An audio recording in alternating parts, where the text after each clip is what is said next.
Zdravím fanoušky grilování prasat v Solopiskách. Musím vám něco ukázat, pojďte za mnou. Po předchozích ročnících jsem si ty prasátka nějak oblíbil, takže se tady najednou podíváme. A samozřejmě už se všichni těšíme do Solopisk. Vypijeme nějaký pivíčko, ne jedno. Ženský si dají víno od Haníka, to je jasný. Vlastně moje ženská ne, ale to je jedno. Tak si dá nějakou dobrotu z podhradí a dítě to vyšlo na skákací hrát, ale co to je? Messi? Co to tam leží? Ty prase, co tady děláš? Vypadni odsaď, ať už tě nevidím. A to si píš, že si tě v Solopiskách najdu. Ozej odsaď!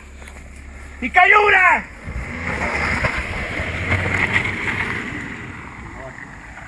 Ještě jezdíš jak Turek, ty prase!